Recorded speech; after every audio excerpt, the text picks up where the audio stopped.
So, I thought I'd treat myself to the latest robot vacuum.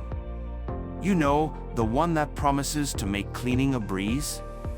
Well, I hit the upgrade button, and let me tell you, it turned into a scene straight out of a sci-fi comedy. First, it started off innocently enough, gliding around, picking up crumbs like a pro.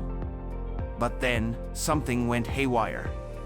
Suddenly, it revved up like a race car and took off.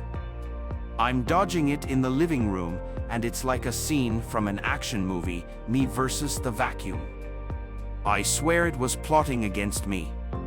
It chased my cat, who was not having any of it, and they both ended up in a wild game of tag. I'm yelling, "Stop. It's just a vacuum." But it's too late, it's on a mission.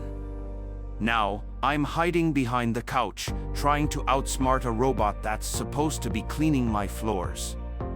Who knew a vacuum could have such a wild personality? Lesson learned, next time, I'll stick to a broom.